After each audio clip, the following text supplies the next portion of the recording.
इंसान की हिस्ट्री हमेशा वॉर्स और लड़ाई से भरी रही है। कुछ बहुत बड़ी थी और कुछ छोटी। लेकिन अगर वर्ल्ड वॉर 3 हुआ तो ये शायद इंसानियत की सबसे बड़ी और सबसे डेंजरस वॉर होगी। एडवांस टेक्नोलॉजी, मैसिव आर्मी और डेडली स्ट्रैटेजी इसमें शामिल होगी। लोग कई डेकेड से पॉसिबल वर्ल्ड वॉर 3 की बात कर रहे हैं। ये वॉर ऑलमोस्ट 1960s में कोल्ड वॉर के टाइम पर स्टार्ट हो जाती। लेकिन लकी थे हम, उस टाइम बच गए। पर अगर नेक्स्ट टाइम इतनी किस्मत ना हुई तो क्या होगा? वर्ल्ड वॉर 3 कब होगा ये गेस करना टफ है, पर रीजंस तो क्लियर है। जैसे किसी बड़े लीडर का मर्डर या सीक्रेट डेटा लीक। ऐसी बातें सुनकर लगता है कि वॉर कभी भी स्टार्ट हो सकती है, लेकिन रियल में चांस उतना हाई नहीं है जितना लोग सोचते हैं। 1945 के बाद से हमने वियतनाम, अफगानिस्तान और कई सिविल वॉर्स देखे हैं, लेकिन ग्लोबल लेवल की वॉर नहीं हुई। दुनिया की सिस्टम अब पूरी तरह बदल चुकी है। कंट्रीज वैसे स्ट्रॉन्ग एलाइज नहीं है जैसे पहले थे, और आर्मी कहीं ज्यादा स्किल्ड और पावरफुल बन चुकी है।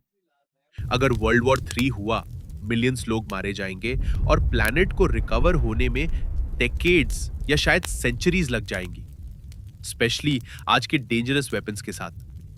ग्राउंड पर सोल्जर्स एक्सोस्केलेटन पहन सकते हैं, जिससे उनकी बॉडी पावर बढ़ जाएगी। हाँ, ये उन्हें रोबो कॉप तो नहीं बनाएगा, लेकिन हैवी सामान कैरी करना इजी हो जाएगा।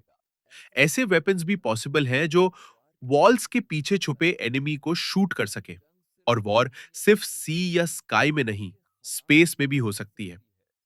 आर्मीज स्पेस में फाइट कर सकती है, वेपनाइज सैटेलाइट्स पर कंट्रोल के लिए, जो नीचे पूरी अर्थ पर असर डाल सकते हैं। ये सब सुनने में साईफाई मूवी जैसा लगता है, लेकिन याद रखना, ये वेपन्स रियल में बहुत डेंजरस है, और बेटर है कि कभी यूज ही ना हो। आखिरकार ये सब मशीन्स लोगों को मारने के लिए ही बनाई जाती हैं, और हो सकता है फ्यूचर में ग्राउंड पर रियल सोल्जर्स कम हो। फ्यूचर की वॉर शायद पूरी तरह कंप्यूटर्स पर लड़ी जाए, जहां सिर्फ ड्रोन्स, एआई और रोबोट्स ही मैदान में हो। फ्यूचर में वॉर शायद बिना कोई रियल फाइटिंग के हो। साइबर अटैक से पावर ग्रिड्स डाउन किए जाएंगे और कंट्रीज को वीक किया जाएगा। और ये वॉर आखिर किस लिए होगी? हो सकता है रिसोर्सेज के लिए, खासकर वाटर के लिए।